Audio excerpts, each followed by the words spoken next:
नमस्कार माझ्या भावांनो, कसं काय चाललंय? पुन्हा एकदा आपल्या नवीन ब्लॉग मध्ये तुमचं खतरनाक असं स्वागत. इंस्टाग्राम आणि फेसबुक वर पण ही आता मला काय करावं लागेल, इंस्टाग्राम वर मला आता सर्च मारलं काय नाव आहे बिस्किटाचं, काय फ्रूट बिस्किट आहे, फ्रूट बिस्किट. इंस्टाग्राम वर आपण सर्च मारू, इंस्टाग्राम वर काय असतं बघू ह्याच्याबद्दल. कराची इंस्टाग्राम वर सर्च मारून बघूत. एवढा लोड होता ना, मला काय वाटतं गाडीमध्ये लोड होता आणि ते पाण्याने त्यामुळे आहे ना, मी गाडी काढली नाही खड्ड्यात नाही, काटा मिठा काहीतरी चांगला दुसरा असं नाही. पंक्चरच झालं टायर तो बघतो तर पंक्चर झालेलं बसतं. म्हणतो बरं झालं लवकर आलं, तिथं इथे येऊन गाडी उभा केली का तर पंक्चर झाले.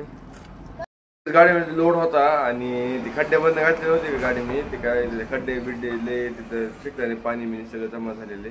त्यामुळे एका दिवस काय झालं असेल, ते खड्ड्यामध्ये गेल्या का दगड बिगड नाही तर काटा भेटायने ती टायर पंक्चर. आता मला जाणायचं आहे माहिती का, आमच्या घरामध्ये म्हणजे मग आजोबाचे भाऊ त्यांचे नंतर सगळे लेकर सगळ्यांची नावं एका वहीत लिहायचे आहेत. कारण माझे एक काका चालले नाशिकला, तर सगळ्यांची नावं लिहून या वहीमध्ये लिहायचे आहेत आणि ते तिकडे घेऊन जाणार आहेत.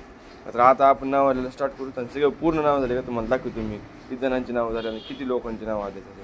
मला हे काय सांगितलं माहिती का, ते चुकीचं झालं. आता ह्याच्यामध्ये फक्त माझ्या आजोबाचं भावांचे नाव लिहायची आणि द्यायची, त्यात माझ्या पप्पाचं माझ्या काकाचं सगळं नाव येणार. तर आता मला दुसऱ्या आजोबांचं त्यांच्या पत्नीचं नाव, त्यांच्या आजीचं त्यांचं नाव माहीत नाही मला.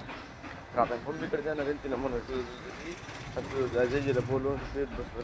मला काय कोणाचे नाव आठवणार आणि काय होणार काही तुम्ही नाही, वरवरचं माहिती आपलं वरवरचं लिहायचं. बोलवलंय आता आजी सांगणार आणि मी लिहिणार फक्त. सांगणार ना जिजे काय करायचं माहिती का, ते सगळ्याचे नावं लिहायचे तर ते द्यायच्या नाशिकला चालले ती तानाचे काका, त्यासाठी सगळ्यांची नावं लिहायचे. तर जावापासून सगळ्यांचे लिहायचे. सगळ्यांची नावं सांग फक्त मला तू आहेत का ओढून चालले. आता हे सगळे तानाचे काकाला पाठवून द्यायचे, ही सगळी नावं तानाचे काकाला पाठवून द्यायची. आता आपलं काम तर झालं, आता निवांत मोबाईल बघायला रे काम सगळं झालं होतं. आता सिमेंट आणून मस्तपैकी आता सिमेंटाचा रोड करून टाकायचा आहे. सध्या खडतर रस्ता आहे, नंतर एकदम जरा काही दिवसाच्या वेटिंग नंतर असा आपला रोड एकदम खतरनाक होणार आहे. संयम हा आपल्या जीवनात पाहिजे, संयमानंतर आपल्याला सगळं काय चांगलं भेटून जातं. त्यामुळे जीवनात संयम ठेवा.